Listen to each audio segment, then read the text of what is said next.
Bueno, es una alegría inmensa estar de vuelta en Huelva. La verdad que es un festival, aparte de ser un festival emblemático, sobre todo en mi caso, que soy nacido en Uruguay, vivo hace muchos años en España, un festival que une esta, bueno, esta hermandad en sí, fraternidad, sobre esa especie de continente dividido en dos, ¿no? Que a veces digo que el cine iberoamericano estamos separados por la misma lengua. Eh, no sé, obviamente es un festival emblemático, pero que aparte me parece que arroja un halo, como decía, fraternidad entre una cultura hermanada que uno siempre como que aprecia y alegra y nada, para mí es, la verdad que hace unos años que estuvimos también con mi anterior película, fue hermoso, de hecho, volvimos también, digo, pues, también la película fue premiada, así que tengo un recuerdo inmenso. La Noche de 12 años en realidad es un proyecto que yo empezamos a investigar para llevarlo al cine casi antes de que yo empezase a rodar mi segunda película. Fue un proceso de investigación muy largo sobre hechos, dado que está basado en hechos biográficos, requirió un proceso de investigación muy largo, ¿no? Es una historia que, claro, que es muy impactante porque por más que yo la conocía, no es tan, porque básicamente Uruguay, por más Uruguay es un país con una tradición democrática inmensa en su corta en su historia, pero que tuvo una dictadura militar tremenda en 13 años. Lo que poco sí se sabe es de que más allá de la cantidad de desaparecidos y presos que hubo 9 personas que estando presas en la cárcel fueron llevados a reclusión y aislamiento. En grupos de 3 en 3. 3 de ellos, de los que va la película, permanecieron 12 años sin poder hablar con nadie, sin poder ver la luz del día, básicamente en donde se les quitó casi todo aquello que nosotros consideramos parte de nuestra condición humana, ¿no? O sea, y resulta que estas personas hoy en día, ¿sabes?, han ocupado un lugar muy notorio en la historia del Uruguay contemporáneo. Uno terminó siendo presidente como José Mujica, otro ministro de Defensa como Huidobro, otro un gran conocido escritor como Rosenkopf, el dramaturgo. Pero en ese entonces, cuando ellos son recluidos, nadie tiene... Es una condena casi kafkiana, porque ellos ni saben tampoco si esto es de por vida o qué. Son rehenes. Claro, ellos es que sufren una segunda condena casi a un círculo más propio, un círculo dantesco, en donde bajan a una especie de infierno. Nosotros, parte de la investigación fue también poder acudir a algunos de los calabozos donde ellos estuvieron. Son calabozos que estamos hablando de calabozos ciegos, donde no entra la luz del día, donde estirabas un brazo y llegabas con el otro a la pared, en un calabozo de 1,5 metros, en donde igual por meses y meses no podían salir ni siquiera hacer sus necesidades. O sea, no tenían acceso a la luz, eran incapaces de reconocer si era de día o de noche, y se empieza, cuando tú empiezas a perder el lenguaje, que tenían prohibido hablar y tenían prohibido que les hablasen, empiezan a perder total capacidad de orientación y tu cerebro empieza a confundir hasta el ayer con el hoy, el pasado con el presente, el estar dormido con el despierto, la fantasía. Tu cerebro empieza a recibir, porque tus sentidos, al ser tan cercenados, tu cerebro no es capaz de organizar en una narrativa, y al no organizar una narrativa no sos capaz de darle un sentido, no solo a tu pasado, sino tampoco a proyectar un futuro, ¿no?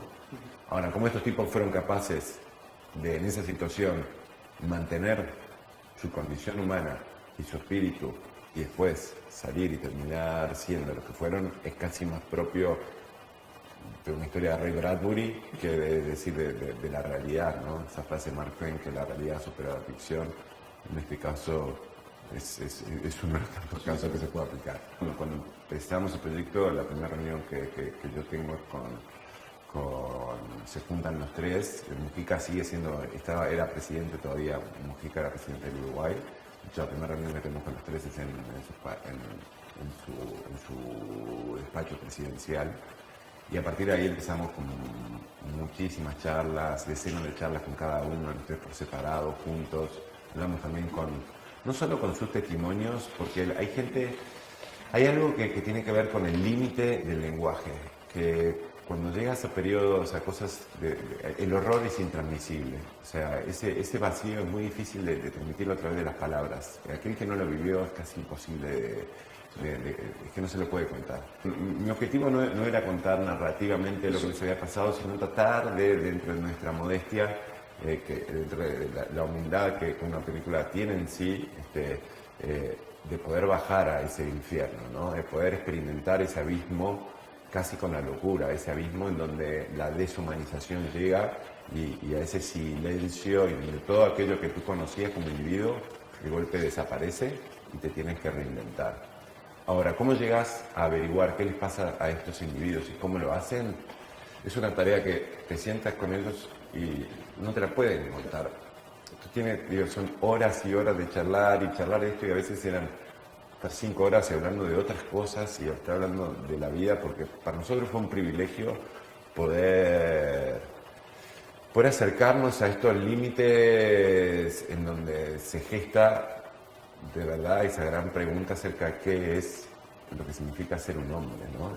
Aparte de los testimonios con ellos, que también tuvimos testimonios no solo de otros presos, sino también de militares, por supuesto historiadores, pero también con neurólogos y psicólogos para averiguar cómo funciona el cerebro, porque el cerebro va reconstruyendo esas experiencias traumáticas de una forma, como decía antes, trata de poner orden. Pero nuestro cerebro es incapaz porque está encerrado allí y lo único que recibe son estímulos.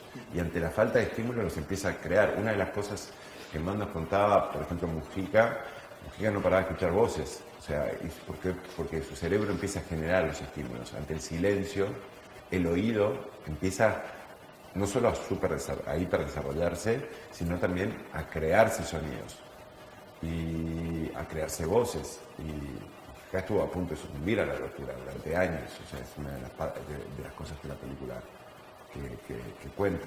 Siempre hubo una condición con los tres y ellos lo primero que plantearon es, esta es tu película, nosotros te contamos nuestros recuerdos y nuestros pensamientos, pero lo importante es lo que le inspira a ustedes. La película es vuestra, nosotros ya vivimos esto. Esto no es una recreación, o sea, no está hecho para agradar a nadie, está hecho porque nosotros, el equipo que la hicimos, decidimos explorar a través de esta situación, esta aventura por la selva hacia una especie de descenso al corazón de las tinieblas. Hay un plano de Antonio de la Torre que bueno, trabajó muchísimo, estuvo muchas veces reunido con Mujica, trabajó muchísimo, no solo el acento para ser uruguayo, sino un adelgazamiento físico muy extremo, porque los hombres estaban apenas alimentados. Y hay un momento en donde Antonio mira para atrás, no quiero contar parte de la película, hacer un spoiler, pero yo me acuerdo un día con Mujica, le comento, le digo, para mí, la mirada que hace Antonio de la Torre aquí es la mirada de un hombre que está mirando para atrás y yo sé que a partir de ahora solo va a mirar el futuro, que cuando salga de este lugar va a mirar solo el futuro. Y Mujica responde con su habitual, poesía mágica, dice que Álvaro, por suerte la naturaleza, por algo la naturaleza es muy sabia y nos ha puesto los ojos adelante y no atrás.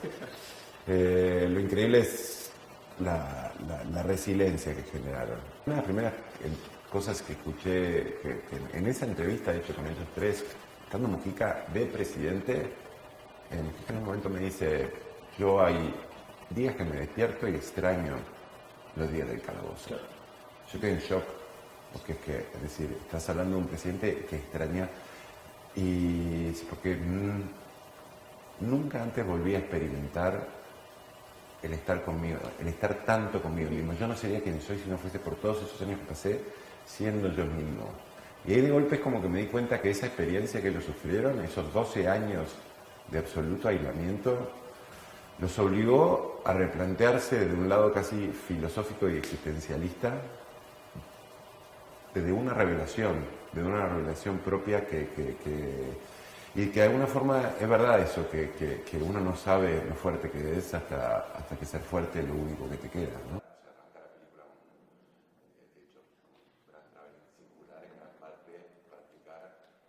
En esas circunstancias. Y en la investigación de las entrevistas que tuvimos, que arrancamos, de hecho, yo la primera sentido a ese sufrimiento, porque aparte eran condenas que ellos tampoco sabían exactamente cuánto tiempo iban a durar, porque básicamente hoy sabemos que fueron 12 años, pero en ese entonces... Yo tengo la curiosidad de saber si a nivel... Pero también nos involucramos en la investigación.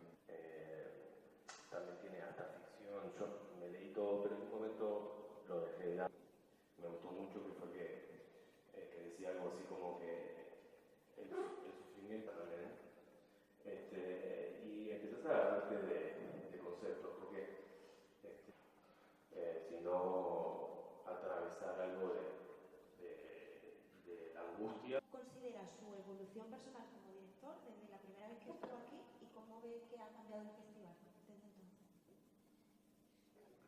Bueno, la primera implica retos. Y la segunda sobre el festival, mira, llegamos un día ayer que estuve además de todo lo que conlleva un festival que es emblemático en sí para... Sí, bueno, es que... Aguanta, ¿hablas entre vosotros?